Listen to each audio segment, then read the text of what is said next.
Assalamualaikum warahmatullahi wabarakatuh.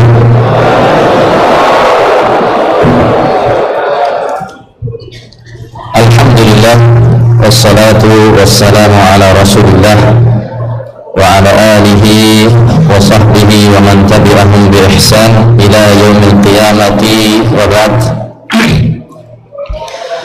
Monggo para rawuh sedaya kula panjenengan sami menjuakan raos syukur dumateng Allah Subhanahu wa taala. Dene wonten ing enjang menika kula lan panjenengan sami saged makempal melaksanakan istilahipun ngunduh mantu utawi boleh dibilang dan dikatakan walimatul urs. Ananda, saya sebut Ananda ya karena usia saya sudah tua. Ananda Ammar Amzarbari bintahan utama bersama Ananda Alda Maharani Ishak bintu Abi Ishak hafizahumullah. Mudah-mudahan Allah menjaga mereka semuanya. Allahumma amin. Yang pertama saya minta kepada terutama pada ibu-ibu ya yang sudah tidak ada kegiatan untuk memperhatikan apa yang akan saya sampaikan. Jadi suaranya ketika ngaji orang Purbalingga bilang sing manga kursiji. Jadi yang membuka mulut cuma satu ya ibu-ibu ya, mohon maaf ini bukan semua ibu-ibu tapi yang masih terdengar suaranya tanpa hajat yang mendesak. Sing manga kursiji, yang membuka mulut cuma satu. Siapa? Saya. Jadi ini walimatul urus. Acara pertama adalah acara inti tausiah. Nah nanti manga bareng-bareng kalau sudah tiba waktu acara untuk yaitu makan.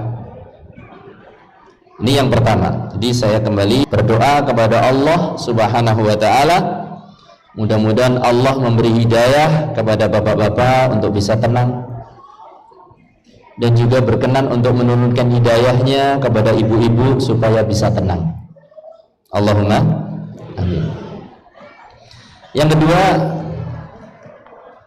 para rawuh terutama keluarga Sahibul Bait, Bapak Tahan Utama dan Ibu Erni, serta Bapak Abi Ishak dan Ibu Ratna Rudatin hafizahumullah, serta Ananda berdua menantu yang sedang Masya Allah merasakan kebahagiaan yang sangat luar biasa. Saya ucapkan kepada Ananda berdua, Ananda Ammar dan Ananda Alda, barakallahu laka wa baraka alaika wa jama'a bainakuma fi khair.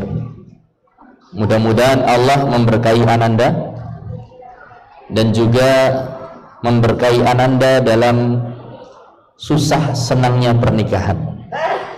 Ketika susah, mudah-mudahan Allah tetap berikan berkahnya. Ketika senang, mudah-mudahan Allah berkenan tetap memberikan berkahnya. Itulah yang dicari. Wa jama'a bainahuma fi khair, dan mengumpulkan Ananda berdua dalam khair, kebaikan, semua bentuk kebaikan, kebaikan dunia ataupun akhirat. Itu yang dicari seorang dalam menikah. Baiklah, demikian juga selanjutnya saya ucapkan mohon maaf kepada ustadz-ustadz kami yang hadir di kesempatan ini, dan saya tidak mengira beliau ini hadir. Saya kira yang hadir anak-anak muda. Ternyata yang hadir para asatidzah dan juga bapak-bapak kasepuhan. Saya mohon maaf sekali lancang untuk berbicara di depan Ustadzuna Ustadz Mahdi dan juga Ustadz Salman, Ustadz Saiful dan asatidzah lain yang tidak bisa saya sebutkan satu persatu. Bapak-bapak dan ibu-ibu rahimani wa rahimakumullah, Rasul sallallahu alaihi wasallam bersabda, lam yura lil mutahabbaini mithlun nikah. Tidak ada hubungan yang lebih spesial, tidak pernah ada hubungan yang lebih spesial, yang lebih istimewa di antara dua orang yang saling mencintai ketimbang nikah. Itu hubungan paling indah. Kalau ada pemuda cinta sama pemudi, pemudi cinta sama pemuda. Ada bapak-bapak kok seneng karo ibu-ibu, no ibu-ibu kok seneng karo bapak-bapak. Tidak ada yang lebih istimewa di antara mereka kecuali dengan hubungan pernikahan. Jadi dalam hadis ini, ketika seorang laki-laki mencintai atau menyukai seorang wanita, atau seorang gadis mencintai atau menyukai seorang pemuda, maka dianjurkan untuk nikah, pernikahan, bukan kok pacaran, ya, atau bahasa kita pacaran. Bukan pacaran, hubungan istimewa itu. Bukan pula apel-apelan, ya. Bukan pula penjajakan, bukan pula berduaan, wala boncengan, wala sepi-sepian, wala awe-aweanan, wala chatting-chattingan, wala inbox-inboxan. Itu enggak istimewa. Yang paling istimewa pernikahan. Nikah gentle, Mas Amar, berani ngelamar. Ada yang pacaran umpetan, nggak gentle. Mas, ada orang tua, mana, saya tak pergi dulu. Nggak gentle. Gentle, datangi orang tua, nikah. Makanya di antara laki-laki dan perempuan yang saling menyukai, hubungan yang paling istimewa dan luar biasa, kata Rasul sallallahu alaihi wasallam, adalah nikah. Adalah apa? Pernikahan. Cewek, wanita itu bukan mainan. Dia tidak suka dijadikan permainan. Kalau ibu-ibu yang punya anak perempuan, tentu nggak suka anak perempuannya hanya untuk dijajak-jajaki. Bapak-bapak juga demikian, nggak rela kalau yang punya anak perempuan cuma penjajakan. Berapa tahun penjajakan? 5 tahun. Itu bukan penjajakan, namanya penjajahan. Mungkin banyak pria-pria lain yang menginginkan untuk menikahi putri bapak, menikahi putri ibu, tapi gara-gara dijajah, nggak ada yang berani maju. Maka jadilah, wahai para pemuda yang belum menikah, jangan jadi penjajah, tapi jadilah yang gentle. Kalau memang suka dengan wanita, bukan pacaran jalan keluarnya, bukan apel-apelan jalan keluarnya, tapi datangi orang tuanya dan lamarlah perempuan yang Anda sukai. Oh, Ustaz, berarti kayak membeli kucing dalam karung. Ngawur, wong wedok kok diarani kucing. Perempuan itu adalah makhluk yang sangat berharga. Di dalam Islam, perempuan sangat dihormati. Entah dia sebagai ibu, kita harus hormati. Entah dia sebagai anak perempuan, kita harus muliakan. Bahkan salah satu sebab masuknya seseorang ke dalam surga adalah ketika dia bisa hormat kepada ibunya, ketika dia bisa mendidik dan merawat anak-anak perempuannya, 2 atau 3, mendidik anak perempuannya dengan baik, memenuhi kebutuhan mereka lahiriah dan batiniah. Kebutuhan lahiriahnya apa, kebutuhan batinnya apa dipenuhi, itu sebab masuk ke dalam surga. Entah dia sebagai istri, wanita sebagai istri dimuliakan. Sampai Rasul Sallallahu Alaihi Wasallam menghasung, memotivasi, menunjukkan betapa besarnya pahala sampai satu suapan yang Anda letakkan di mulut sang istri itu adalah sedekah. Dan ini nggak ada terjadi di luar pernikahan. Pacaran, suap-suapan, dosa. Pacaran, suap-suapan, sulang-sulangan, berdosa. Tapi kalau suami istri suap-suapan, berpahala. Begitu nikah, seluruh pandangan yang Anda lontarkan kepada istri Anda, setiap sentuhan yang membahagiakan istri Anda, berpahala.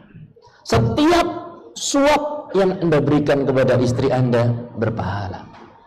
Demikian juga sang istri, sebaliknya seperti itu. Jadi luar biasa hubungan pernikahan. Dan pernikahan itu sesuai fitrah. Laki-laki difitrahkan suka sama perempuan, perempuan difitrahkan suka sama laki-laki. Makanya kalau ada laki-laki kok nikah sama laki-laki, itu bedal dari fitrahnya, itu sudah menjauh dari fitrahnya.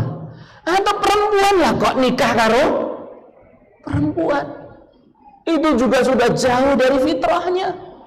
Saya dengar ada kasus di sebuah negara yang notabene bukan negara Islam.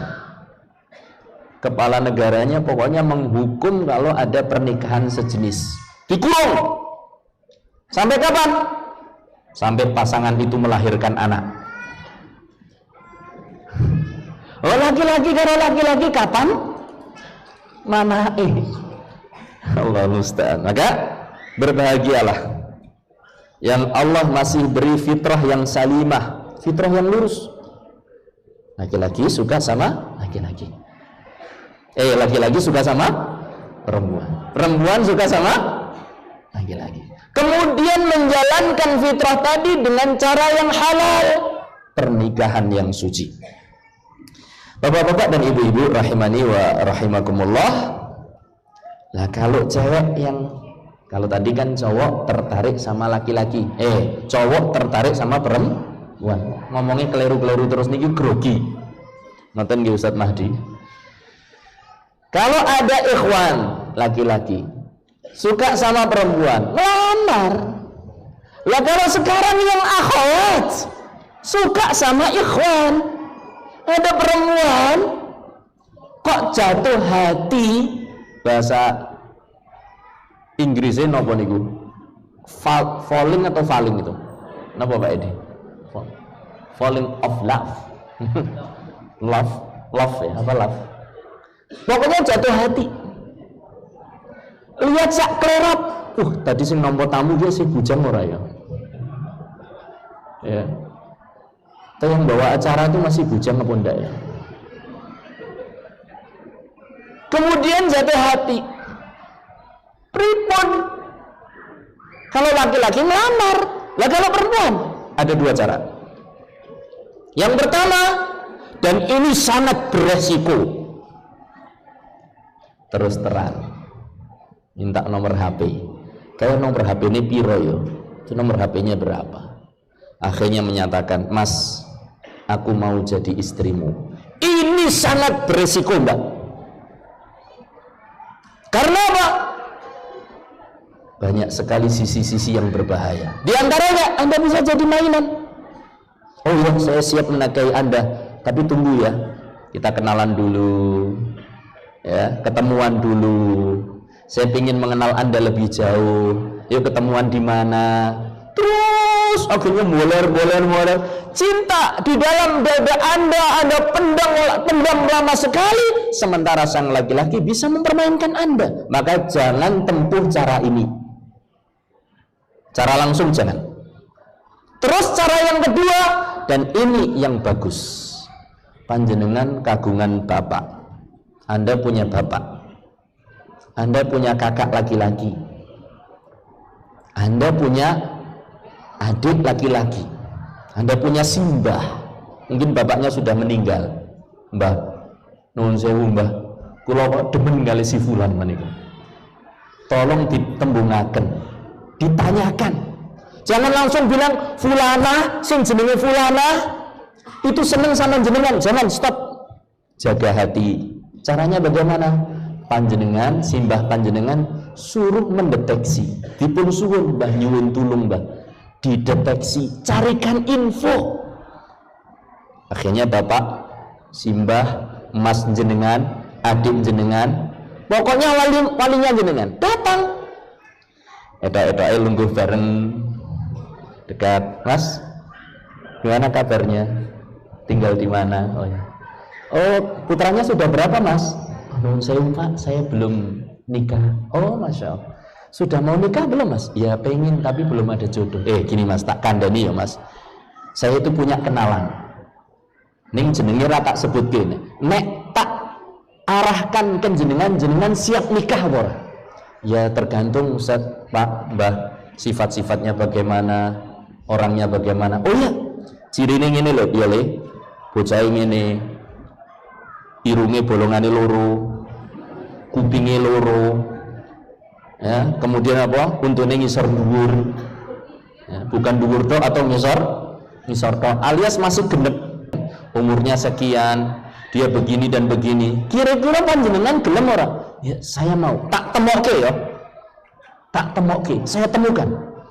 Dia mungkin nggak bilang itu cucunya dia. Rahasia dulu, jaga hati. Itu caranya. Sebagaimana dulu Umar bin Khattab radhiyallahu taala anhu, walaupun dalam hal ini dia terus terang kalau yang ditawarkan itu anak perempuan beliau. Beliau memiliki anak perempuan namanya Hafsah bintu Umar. Ketika Hafsah bintu Umar menjanda, gagean, buru-buru. Umar itu berusaha mencarikan jodoh untuk Hafsah bintu Umar, dicarikan orang-orang soleh. Dia datangi Abu Bakar. Wahai Abu Bakar, kalau kamu mau, tak nikahkan engkau dengan anakku Hafsah. Abu Bakar mendel kemauan.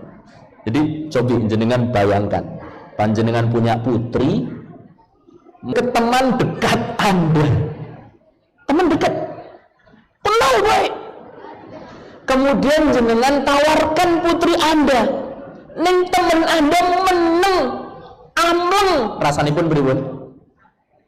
Tersinggung napa mboten? Sangat tersinggung. Ini biasanya ngecuprus, ngendikane karo aku ngomongnya blak-blakan. Kok Mbasar tak tawari nikah sama putriku, nggak mau. Ada apa ini? Makanya Umar pun pergi. Dia pun datang kepada Utsman bin Affan. Wahai Utsman, kalau kau mau, kau tak nikahkan dengan putriku. Utsman pun mengatakan, tunggu saya 3 hari tak berpikir. Setelah 3 hari ketemu, 3 hari memikirkan, Umar menemui Utsman lagi. Apa kata Utsman? Wahai Umar, dalam beberapa hari ini saya belum ingin nikah.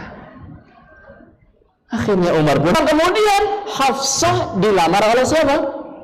Rasulullah Sallallahu Alaihi Wasallam.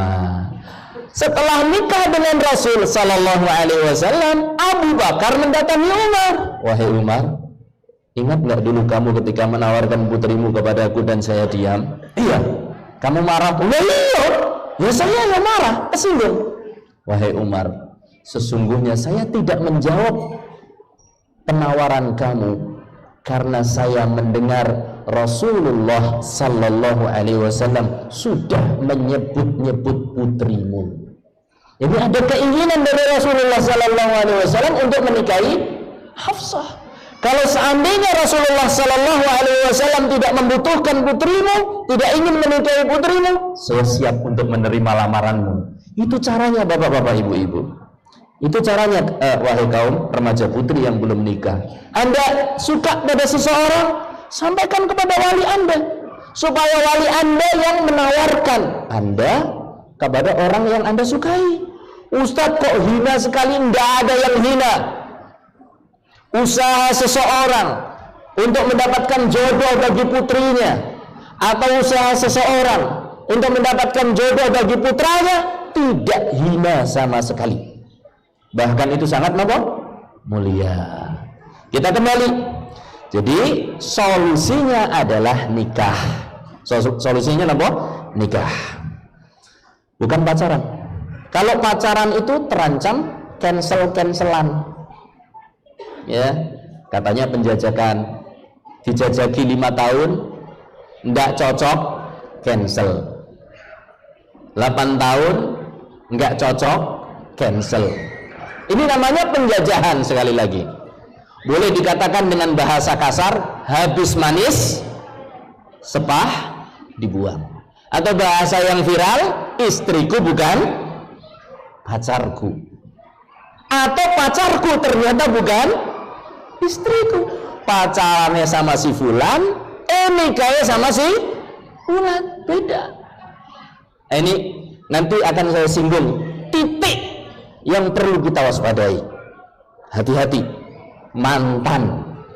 Orang sekarang katanya belum bisa move on. Dan banyak kasus-kasus perceraian gara-gara belum bisa move on. Atau teringat, ibu-ibu tolong perhatikan.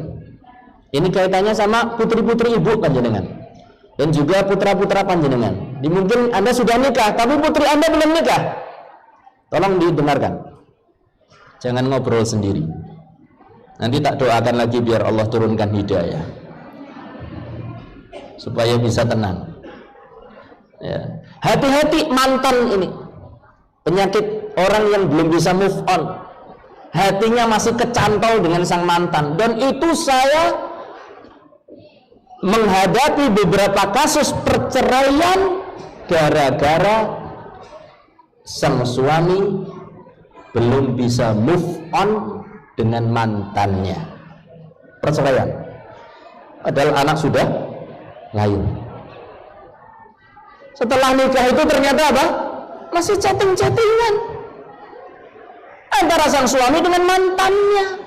Maka saya nasihatkan pada diri saya, juga bapak-bapak dan mas-mas semuanya, ibu-ibu dan mbak-mbak semuanya, kalau memang Anda memiliki mantan, rasa diutak-atik.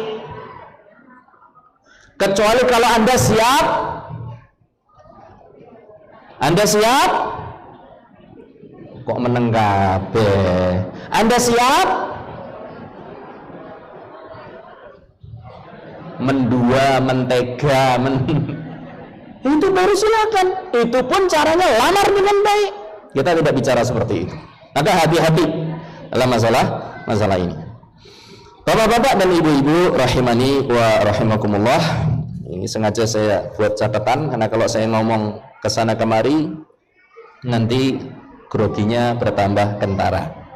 Bapak-bapak dan ibu-ibu, kalau sudah nikah, Mas Amar dan juga Mbak Alda, ya, kalau sudah nikah, itulah saatnya Anda menumpahkan rasa cinta yang halal dan sesungguhnya.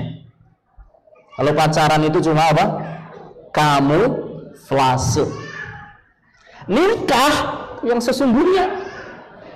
Kalau orang apel itu berusaha ketika ketemu itu dengan dandanan yang sempurna, dengan bau yang sempurna. Tapi kalau sudah nikah beneran, jenengan akan tahu aromanya ketika bangun tidur, aromanya ketika belum sikat gigi, nun sewu kasarannya, aromanya kalau nun sewu buang angin, Itu baru tahu. Hamian diempet-empet. Ketemu pacaran belum pernah terdengar suara buang anginnya. Oh, begitu nikah malam pertama ya kok jebul ya bisa ngentut. Niki kasarnya ya. Anda akan mengalami realita ini dalam kehidupan Anda.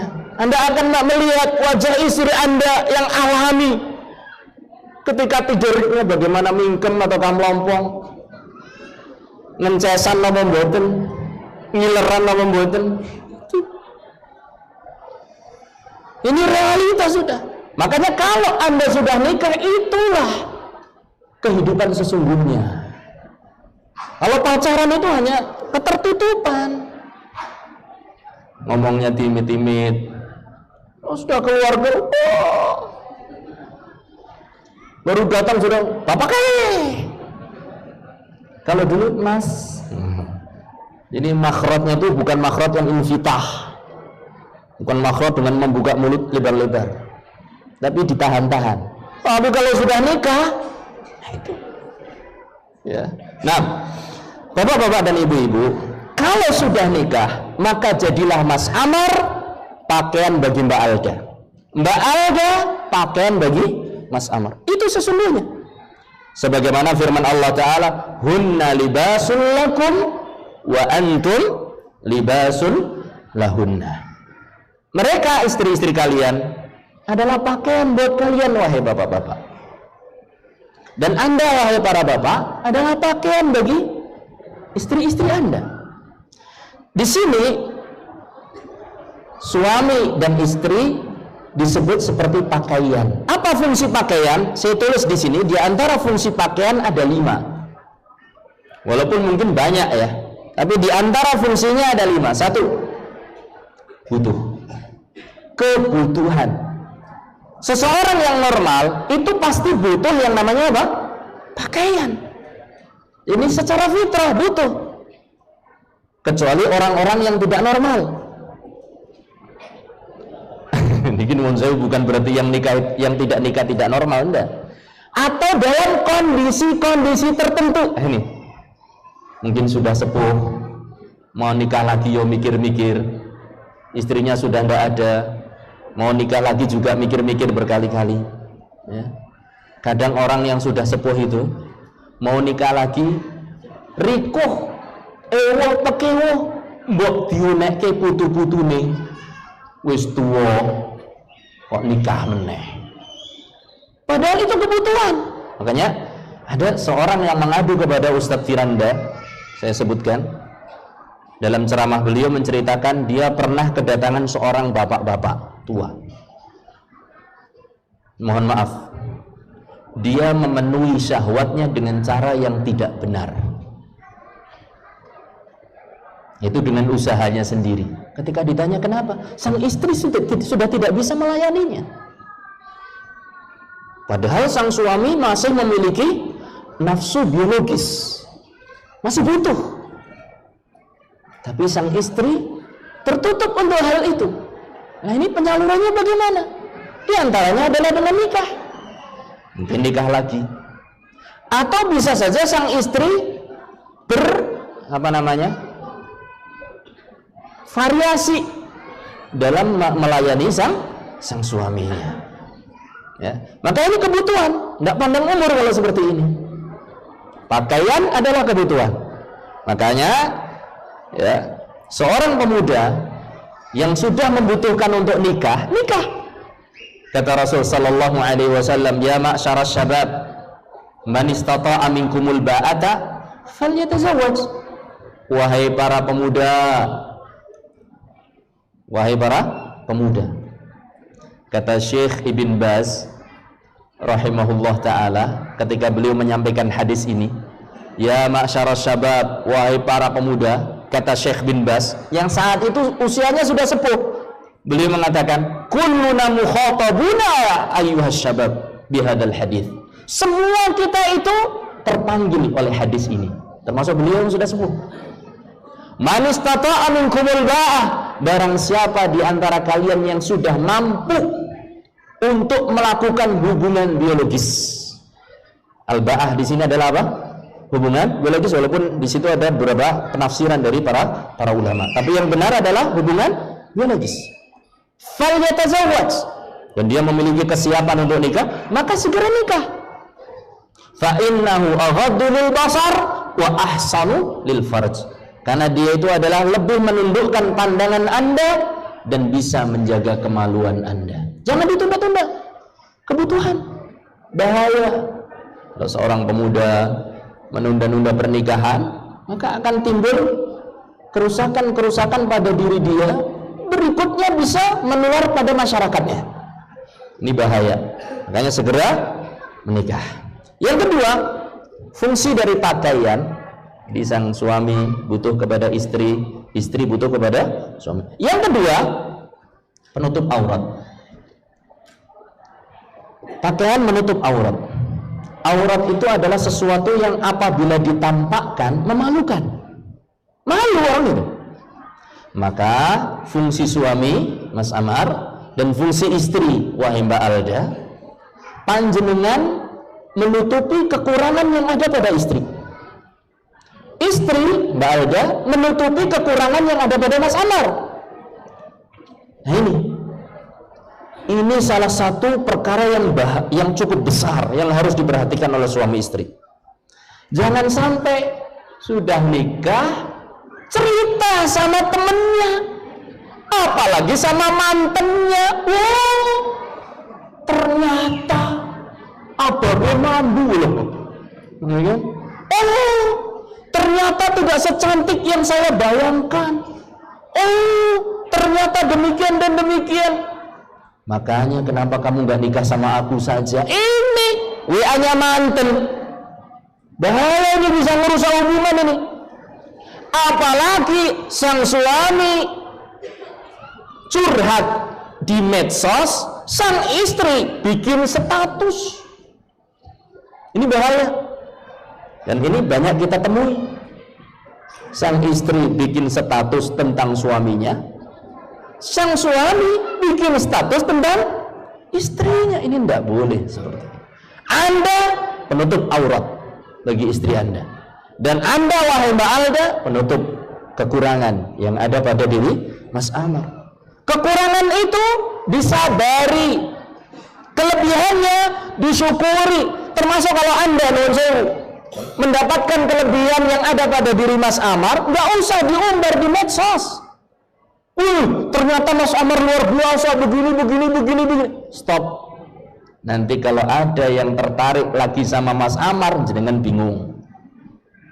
Mas Amar juga demikian. Oh, ternyata istri saya demikian. Stop. Kelebihan itu Anda yang menikmati. Jangan sampai Anda membuat orang laki-laki lain tertarik pada istri Anda. Ini saling menjaga, saling menutupi kekurangan, mensyukuri kelebihan yang ada di hadapan Allah Subhanahu wa ta'ala. Dan ketahuilah bapak-bapak dan ibu-ibu, Mas Amar dan Mbak Alda, namanya manusia pasti ada kekurangannya. Mas Amar, Mbak Alda bukan bidadari. Mbak Alda, saya nggak tahu yang mana nih Mbak Alda. Mbak Alda, Mas Amar bukan malaikat. Mbak Alda pasti ada kekurangannya. Mas Amar pasti ada kekurangannya. Tapi kekurangan itu bukan untuk diumbar, bukan pula untuk disesali, melainkan untuk ditutupi dan diobati.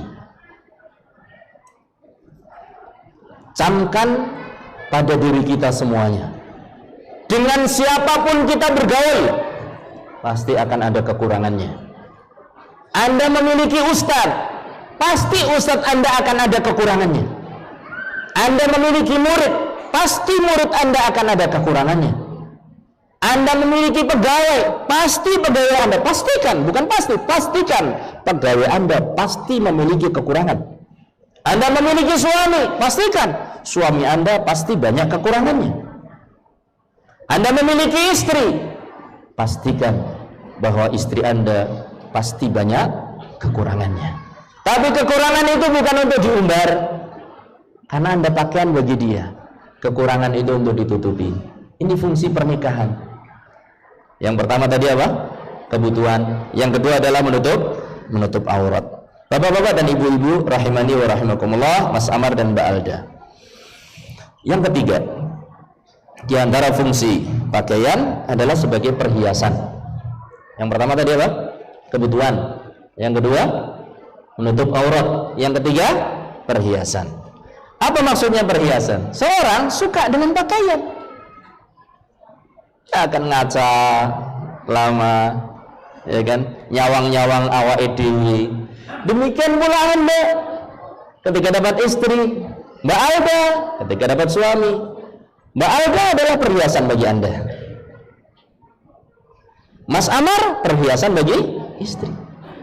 Maka pinter-pinterlah tampil di depan pasangan Anda supaya Mas Amar bahagia dilihat, ketika melihat, ketika bicara. Pinter-pinter tampil dengan pakaiannya, pinter-pinter tampil dengan ucapannya.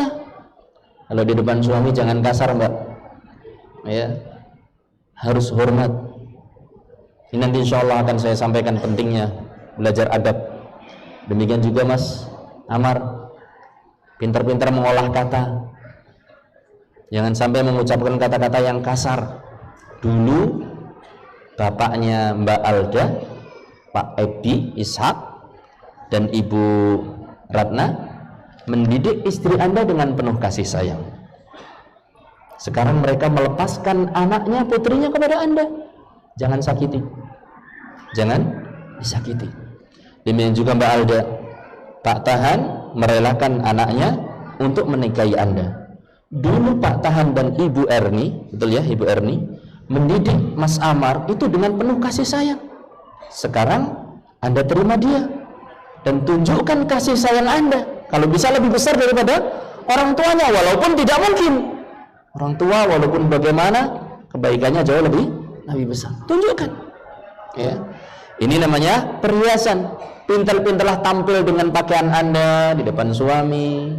Sang suami juga berdandan untuk suami, untuk istrinya. Makanya Abdullah ibn Abbas mengatakan radhiyallahu taala anhu, inni uhibbu an atazayyana limraati kama tuhibbu an inni uhibbu an tatazayyana li kama uhibbu an inni uhibbu an tatazayyana li kama tuhibbu an atazayyan laha. Oh, kama qala Ibnu Abbas, sesungguhnya aku ini suka berdandan. Sesungguhnya saya menyukai kalau istri saya bagaimana kata-katanya? Ini atazayyanu limraati kama tatazayyanu li. Sesungguhnya saya suka untuk berdandan di depan istri saya sebagaimana tentu istri saya suka kalau berdandan untuk saya. Jadi saling berdandan. Di mana? Di rumah. Makanya sebaik-baik tempat dandan bagi perempuan adalah di mana? Di rumah. Ya. Jangan sampai perempuan itu diibaratkan oleh pepatah Arab, kirdun fil baiti wa ghazalun fis syawari. Di rumah kalau kata okleng, neng dalan kayak menjangan. Jangan sampai kalau keluar rumah dandan, masya Allah, semua orang memujinya, melihat kecantikannya, memuji-muji kecantikannya, tergiur dengan kecantikannya. Begitu masuk rumah kayak kata okleng. Bisa difahami ya Mas Amar ya? Maka tugas istri dandanlah di rumah. Buat suami Anda itu objek Anda untuk berdandan. Makanya nuwun sewu, setelah pernikahan ini Mbak Alda jangan terlalu banyak selfie dan memosting di medsos. Ini nasihat saya. Dini panjenengan tidak memenuhi nasihat itu terserah Anda dengan Allah. Jangan terlalu banyak selfie posting di medsos. Nanti akan ada orang-orang yang banyak tertarik pada Anda. Kasihan Mas Amar, murnikan cinta Anda untuk suami.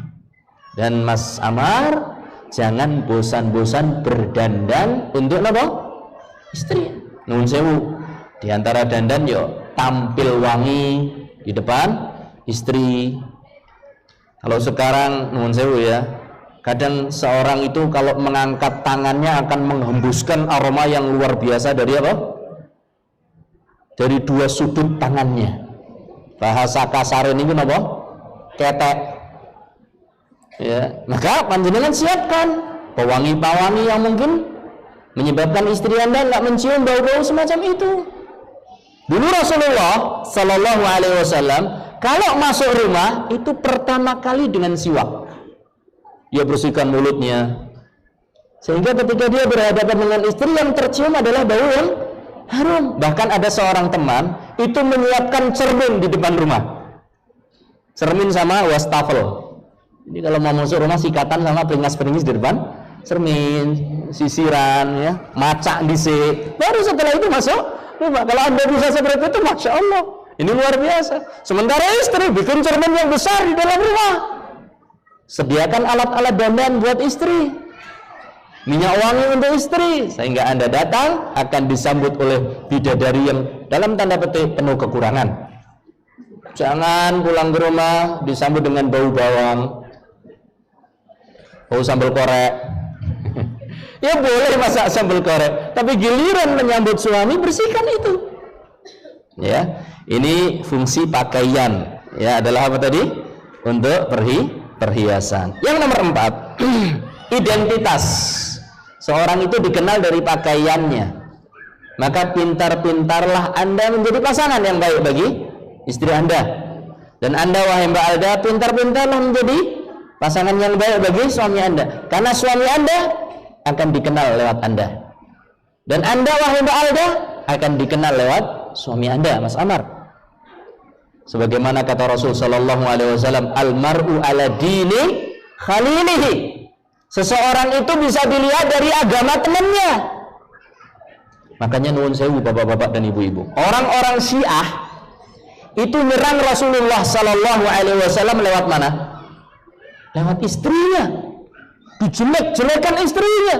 Supaya apa? Kesannya Rasulullah sallallahu alaihi wasallam menurut orang juga jelek. Mereka ingin menghancurkan Islam lewat orang-orang dekatnya Rasulullah sallallahu alaihi wasallam. Istrinya dijelek-jelekan, dikatakan pezina dan yang lain-lain. Orang-orang Syiah. Sahabatnya dikatakan murtad setelah meninggalnya Rasulullah sallallahu alaihi wasallam. Supaya kesannya apa? Kesannya Rasulullah sallallahu alaihi wasallam ujung-ujungnya orang yang jelek. Makanya supaya suami Anda memiliki kesan yang baik bagi orang-orang, Anda pintar-pintar menjaga diri. Karena Anda adalah identitas suami Anda. Dan Mas Amar, Anda identitas bagi istri Anda. Hati-hati, jaga identitas ini. Yang nomor 5, pakaian itu fungsinya menjaga. Pakaian fungsinya adalah menjaga. Ya, menjaga dari apa? Dari panas, dari dingin, dari segala macam mara bahaya. Maka fungsi Anda wahai Mas Ammar menjaga istri Anda, dan fungsi Anda wahai Mbak Alda menjaga Mas Ammar. Saling menjaga, itu fungsi Anda. Sebagaimana pakaian itu menjaga kita. Menjaga dari apa Ustaz? Menjaga dari 2 hal, mara bahaya dunia dan mara bahaya akhirat. Dunia akhirat harus kita jaga. Contoh mara bahaya dunia, berarti Mas Amar carikan lingkungan yang baik untuk istri Anda, ya, supaya apa? Istri Anda hidup di tengah lingkungan yang terjaga. Kalau cari perumahan, jangan sekedar mewah, tapi cari tetangga yang baik. Karena ketika Anda pergi, tetangga-tetangga itulah yang akan mengelilingi istri Anda. Kalau Anda tahu istri Anda memiliki grup-grup, maka nasihatkan kepada istri Anda, carilah grup-grup yang bermanfaat. Terkadang kita ini mengikuti grup macam-macam, grup alumni TK, kalau ada ya, grup alumni SD, alumni SMP, alumni kelas, bukan SMP lagi, kelas di SMP, grup ini, grup itu, grup ini, sehingga mungkin lingkungannya di dunia nyata sedikit, tapi di dunia maya seabrek. baik yang buruk ataupun yang jelek. Dan grup itu kadang orangnya macam-macam, ada yang suka ghibah, ada yang suka menjelek-jelekan. Terkadang suami kita pun tidak luput untuk dijelek-jelekan. Ya, hati-hati, ini namanya menjaga, Mas. Nanti Mbak Alda membatasi kegiatan seperti itu, cari lingkungan yang baik supaya diri ini menjadi semakin baik.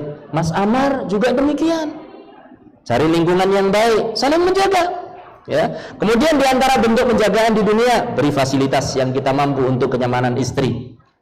Sang suami menyediakan perabotan-perabotan yang memang untuk dibutuhkan untuk keluarga. Jangan sampai mau masak arep ngeliwet nggak ada panci.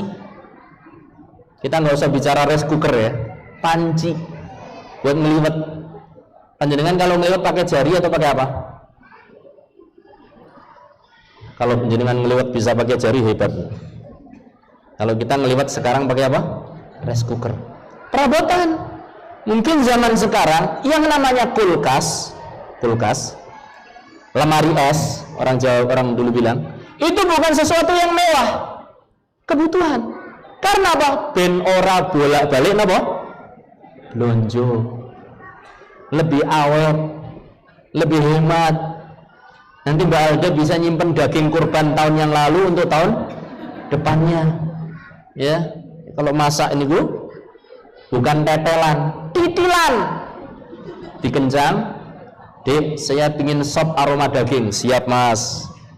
Dagingnya diikat, celup sampai mendidih, dihentas lagi, lebok ke kulkas. Awet daging Mas, satuan bisa bertahan berapa bulan, ya kan? Ini titilan namanya. Ini ekstrim sajalah ya. Atau zaman sekarang, mohon maaf, di antara keluarga, mobil itu bukan sesuatu lagi yang mewah, bukan lagi sesuatu yang mewah. Kalau dia mampu, itu adalah kenyamanan untuk istri. Mobil, sepeda motor, atau alat transportasi apa saja. Kenyamanan. Ini namanya saling menjaga. Dan istrinya tidak kepanasan, tidak kedinginan dan yang lain-lain. Di antara bentuk penjagaan, Mas dan Mbak, jaga pasangan Anda dari bahaya ain. Kata Rasul sallallahu alaihi wasallam, al-ainu haq. Pandangan kagum yang dapat mencelakakan orang lain itu benar adanya. Jadi nuwun sewu Mas Amar, kalau Anda melihat kecantikan Mbak Alda, jangan mengatakan, "Ih, ayu tenan bojoku." Atau Mbak Alda melihat apa?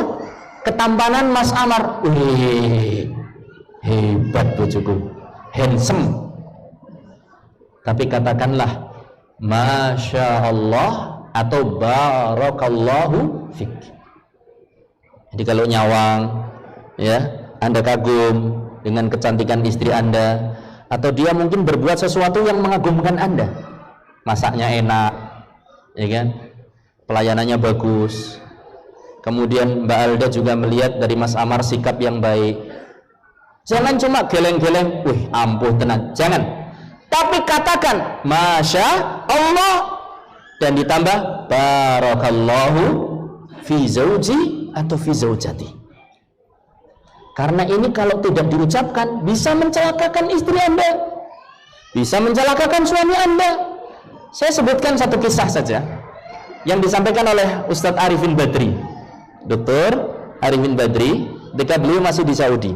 Ini bahaya kata-kata memuji tapi tidak diiringi dengan zikir kepada Allah. Ada potongan videonya, judulnya Bahaya Ain. Bahaya Ain. Saya terinspirasi untuk menyampaikan. Karena terkadang suami ketika melihat istri akan tercengang-cengang, atau istri melihat suami pun akan tercengang, terpesona. Kadang lupa untuk berzikir kepada Allah. Kata Ustadz Arifin Badri, dia memiliki sahabat, teman, kenalan, mengeluhkan suatu saat itu alat-alat elektroniknya rusak semuanya. Kulkasnya rusak, mesin cucinya rusak, kemudian apa itu yang untuk microwave-nya juga apa? Rusak. Semuanya rusak. Di waktu yang sama. Akhirnya diserviskan berulang kali, kulkasnya diganti freon lah, diganti ini. Kata Ustadz Arifin, semuanya diganti, tinggal boxnya saja yang belum diganti. Akhirnya bingung, Ustaz, telepon, Ustaz, saya ini punya masalah. Apa masalahnya? Seluruh alat-alat rumah tangga kami itu rusak elektronik dalam waktu yang bersamaan. Di Ustadz tapi jadi servis alat elektronik. Apa kata Ustadz Arifin Badri? Ada nggak tamu yang datang ke rumah Anda? Ada. Seminggu yang lalu ada sepasang suami istri. Istrinya ini begitu masuk rumah saya, karena orang Indonesia tapi menjadi TKI dengan gaji yang cukup, perabotannya Masya Allah. Begitu masuk istrinya, wih, kulkas kamu bagus, wih, ini bagus, wih, dipuji-puji semuanya. Begitu dia pulang, seluruh alat elektroniknya rusak semuanya. Kata Ustadz Arifin Badri, itu dia sebabnya. Dia kemudian memberikan sebuah solusi yang itu merupakan hasil ijtihad beliau. Kata beliau, sekarang cari tempat yang pernah dipegang si wanita tadi, kasih air, airnya ditampung, kemudian percikkan ke alat-alat elektronik Anda yang rusak. Dia pun melakukan. Sang istri melakukan apa yang disampaikan oleh Ustadz Arifin Badri. Akhirnya apa, bapak-bapak dan ibu-ibu, begitu diperciki, hidup lagi. Kalau dalam syariat itu, orang kena ain itu yang menimpa dia dengan ain diperintahkan untuk berwudu. Air wudunya digunakan untuk menyiram tubuh orang yang sakit. Itu akan dengan izin Allah sembuh. Nah, kalau ini beliau mungkin beristihad, gagang pintu kamar mandi itu disiram air, kemudian airnya untuk nyipratkan, sembuh, servis. Masya Allah. Dan ini tidak menutup kemungkinan bisa terjadi. Dulu Ustaz Abdullah Zain pernah kedatangan seseorang, ya. Orang ini punya nenek. Nenek ini dulu, mohon maaf, dukun. Kalau malam itu dari celah-celah pintunya itu, kalau malam itu keluar cahaya merah. Kalau dibuka tidak ada lampu apa-apa, tapi kadang memerah, kadang redup, kadang memerah, kadang redup. Akhirnya temannya Ustaz Abdullah Zain itu inisiatif untuk nyetel murotal dengan radio atau tape recorder. Suatu saat tape recordernya macet. Diceritakan oleh orang tadi ke Ustaz Abdullah Zain. Sama Ustaz Abdullah Zain diminta tape recordernya, diruqyah, hidup lagi. Jadi ternyata tape recorder bisa kesurupan. Masya Allah. Dan ain itu betul-betul hak. Kata Rasul sallallahu alaihi wasallam, "Innal aina tudkhilur rajul al-qabra wal jamal al-kidro." Sesungguhnya ain, penyakit ain itu bisa memasukkan seseorang ke kuburan dan bisa memasukkan seekor unta ke dalam belanga, mati. Makanya hati-hati. Bahkan dikatakan oleh Rasul sallallahu alaihi wasallam, "Sulusai man fil kubur min ummati minal ain." 2/3 orang yang meninggal dari umatku gara-gara ain. 2/3 umatku yang meninggal gara-gara ain. Penyakit banyak sekarang. Ada penyakit gula, ada penyakit lumpuh, ada penyakit ini, tensi dan yang lainnya. Bisa saja itu sebabnya apa? Ain. Maka hati-hati Mas Amar kalau nyawang istrinya. Jangan lupa, Masya Allah, barakallahu fik. Mbak Alda juga demikian. Masya Allah, barakallahu fik. Ini diantara penjagaan dunia.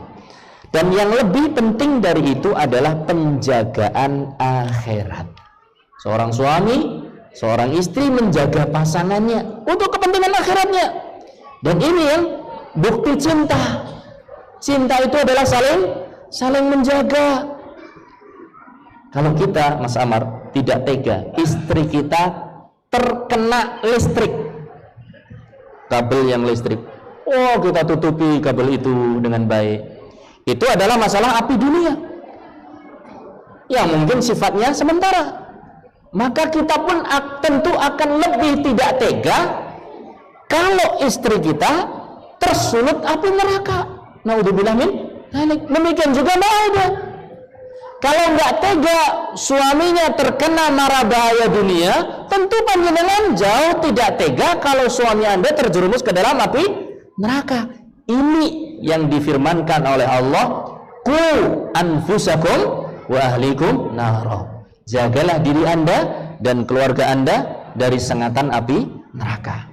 Caranya bagaimana? Supaya mereka, pasangan kita tidak tersengat api neraka. Ajari, Mas. Ajari mereka adab. Ajari mereka kebaikan. Butuh ilmu.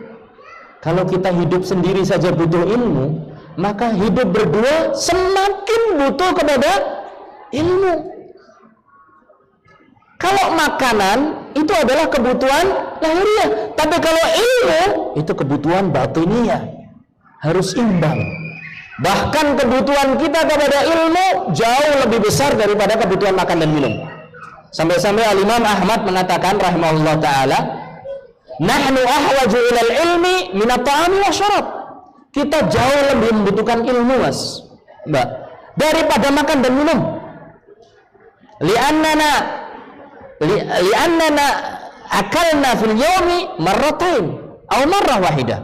Karena kita ini makan paling enggak sehari 1 atau 2 kali. Sementara kebutuhan kita kepada ilmu sepanjang waktu. Ini diajari, Mas, bagaimana berakidah yang baik. Kalau ada penyimpangan akidah, dinasehati. Ini diantaranya. Kemudian juga diajari bagaimana menjaga hubungan dia dengan Allah, ya, Mas Amar.